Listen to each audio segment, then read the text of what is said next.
All right, welcome back. And today we're going to jump into 240303. It is in metric.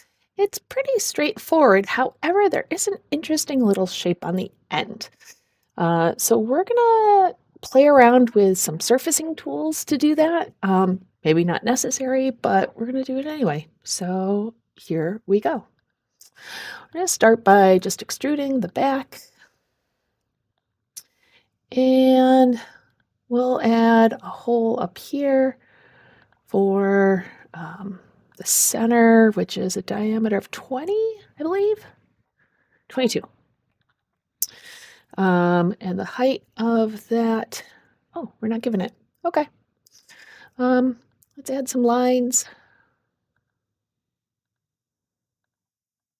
And let's see here. Let's add an center end arc.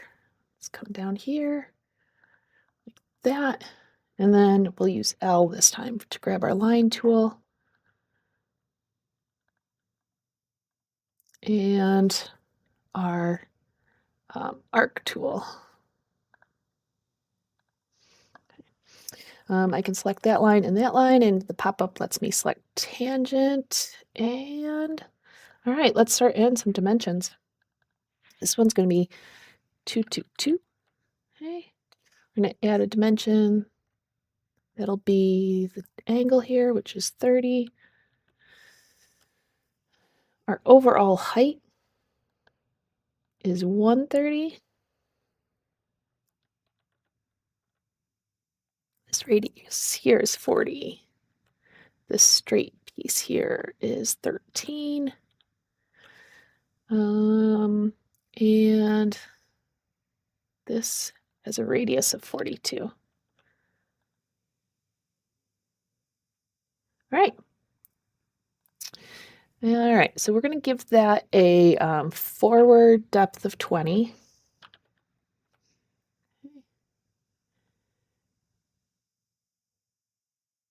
I just clicked the wrong one. Whoops. All right. So when we do this little added on portion down here, we want to extrude it up to the surface, but we can't select all three of these surfaces. So what I'm going to do is I'm going to select those three, not the plane. Oh, there we go. I'm just going to copy and paste, Control C, Control V. So now those portions live there as a quilt. It'll be listed under design items as a quilt. Okay. And I'm going to add a datum, actually, nope, I'm going to use extend. Okay, and I'm going to select those three sections by holding down Shift. I'm going to extend those. The overall width is 66. So even though it makes it longer than it needs to be, that's okay because I'm just going to extrude up to them. So now I'm going to sketch on this surface. And I'm going to add a circle that's tangent at the bottom. Add a rectangle. Oh, well, that didn't quite go the way I wanted. So we will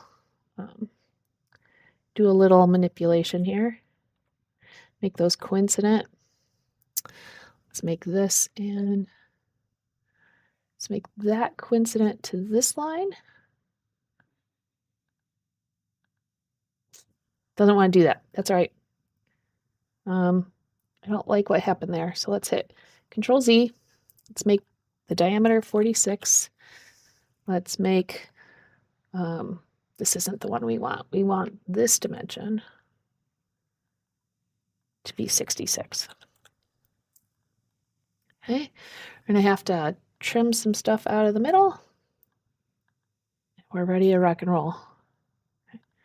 So this extrude is going to go up to next.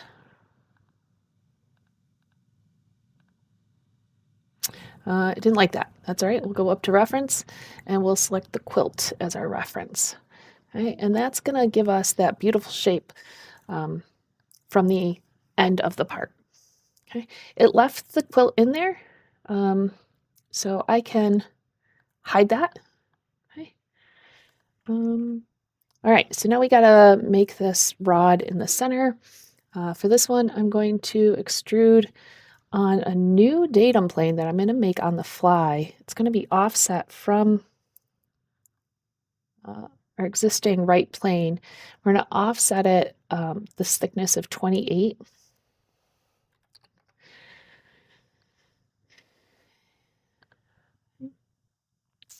I don't love the view here. Let's see. So I can hold control and then use my middle mouse to go sideways. I can also see inside there.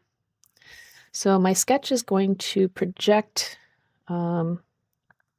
this through here. So I hold down Shift to get that loop. Okay. I'm going to draw a line here. So we can trim off that portion and we'll add a concentric circle for the rod, which has a diameter of 21. Okay, so we're going to extrude kind of around the outside of this. Let's hope. Beautiful, it's doing the right thing. For our depth, though, we want to go, our depth is going to be 2 minus 28 minus 28.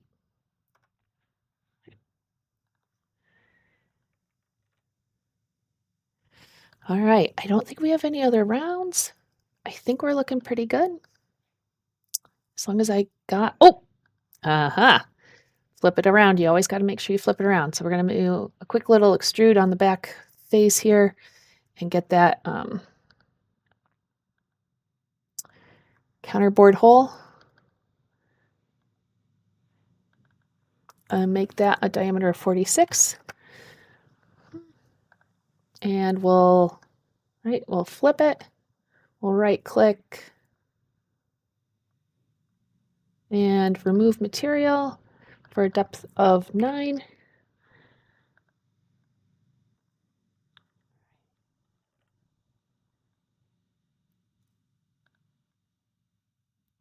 All right, I think we're looking pretty good. Let's see how we did.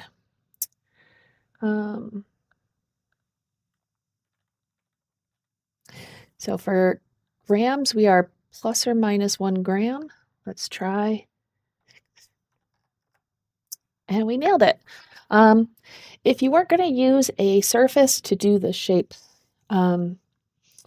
you'd probably make these portions and then use the same sketch to extrude the area, but also to remove around the outside. Would probably be the way that I would do that if you weren't going to use the surface. But surfaces can be kind of fun. Remember, I did hide that one. So if I want to make sure that that stays hidden, save status will do that. It's also available under view, save status. Otherwise, the next time I open this, it will come back in. All right. Hope you got something, and we'll see you again soon.